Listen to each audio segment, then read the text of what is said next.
Oh, and thank you for tuning into my Sight and Substance training series.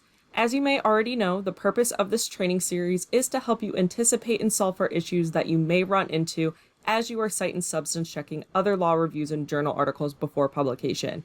In this particular video, I will highlight different citation verification problems that may arise, provide examples of those problems, then solve for them on Lexis+. In the following two videos, I will follow the same format just for a different set of problems. My goal by the end of this session is for you to feel good about using Lexis as a resource to find missing or hard to find documents. So with that said, let's get started. The first problem I want to discuss is when you find an incorrect citation format. So what is this problem exactly? It's when an author provides an incorrect citation format in the footnote, so much so that you are unable to retrieve the authority as a cite. So to better illustrate this, here is an example of something you may run into. Let's say that the author discusses Arizona regulations on the definition of childcare under the state's childcare resource and referral system. Again, I would be pulling this from above the line. I wouldn't necessarily be getting that information from the footnote. It would be me reading the article and looking at the corresponding footnote. Let's say that the author cites to the state's administrative code as ARIS add code, and then the code section in the footnote, surprise, this is cited incorrectly. If you were to type this into Lexis, you would not retrieve the document. So our solution for this particular problem is to use get a doc assistance by citation format. Once you're logged onto Lexis Plus and looking at the homepage, take a look at Explore Content. I know it's an often overlooked place to start your research, but it can be very useful to narrow down your search, and in our case, it's how we're going to solve for this issue. So once you're here, you'll want to click on the last tab available, which is Tools, and under Tools, you will see Get a Doc Assistance. From here, you will see that we are already on by citation, so we simply just need to enter our content type, which is administrative codes and regulations, and then click on jurisdiction, which in our case is Arizona. As soon as we do that, we're able to see that the Arizona administrative code is cited to as such, so we are able to correct that.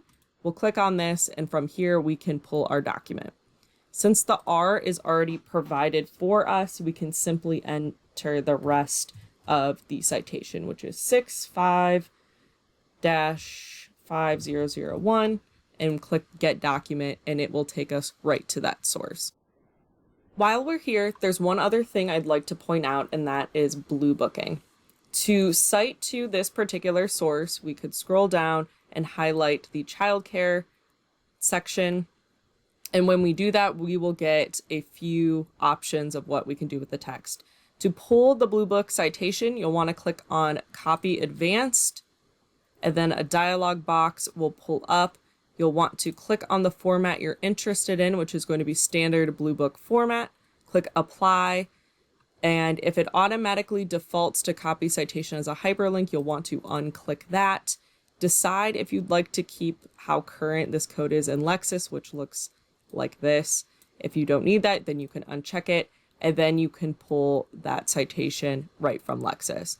I will say a big part of being on law review is spending time with your Blue Book. My Blue Book is very much tabbed up. I had rules memorized when I was doing these all the time.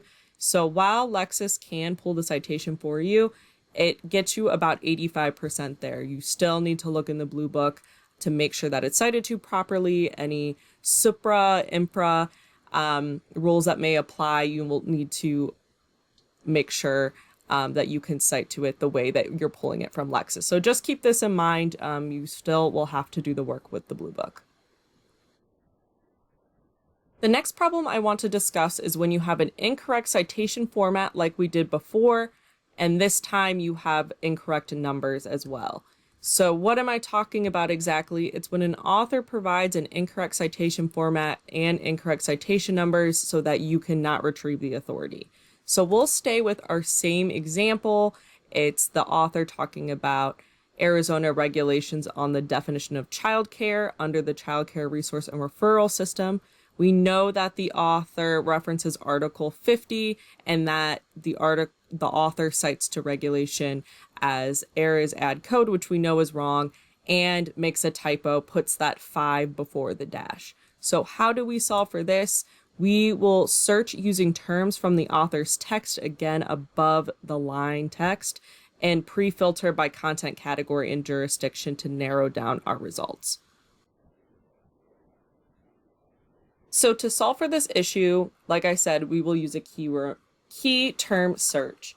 So I will type in Article 50 and child care resource and referral system. Once we do that, we can also narrow by content. We have a feeling we're dealing with administrative codes and regulations, and we can select Arizona as our jurisdiction. From here, we run the search, and we're able to take a look at our results and see if we're getting the right thing. So once we click on this, we think we're in the right spot. You can always use the table of contents to take you to the correct page as well. From here, we're able to see that the author simply put the 5 in the wrong place. And again, we get to that same resource, that same section that we needed all along. The next problem I want to discuss is when you run into an incorrectly cited correct publication.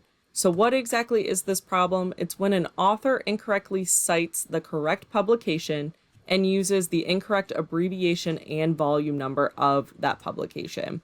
An example of this, let's say, you have an author of an environmental article that is discussing something called a renewable parcel and provides 36 Harv Envir Law R477 as the source. You try to pull it up and you're unable to.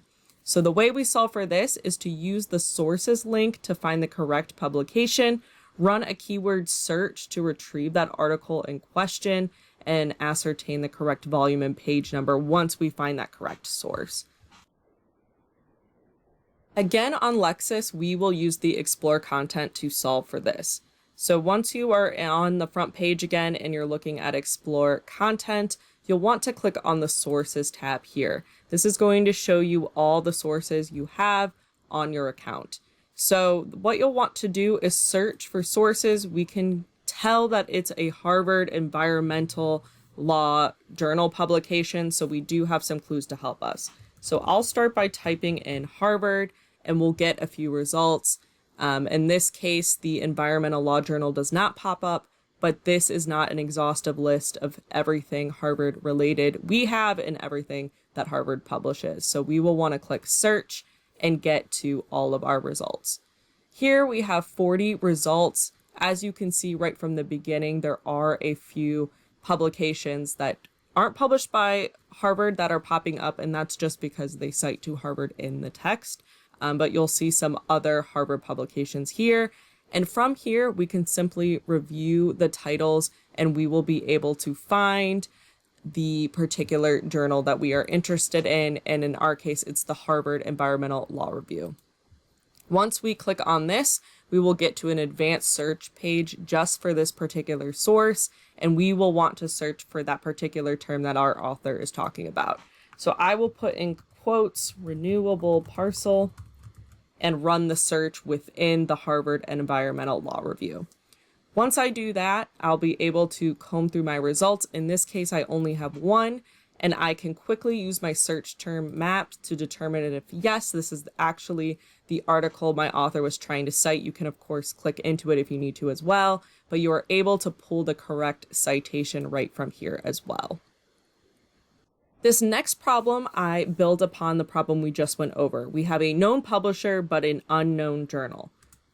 So this is when an author incorrectly cites a publication and you're not sure exactly who the publisher is. So sticking with our last example, let's continue to say that we have an author of an environmental article that's discussing renewable parcels and provides a citation to some Harvard publication, but we're not sure which one.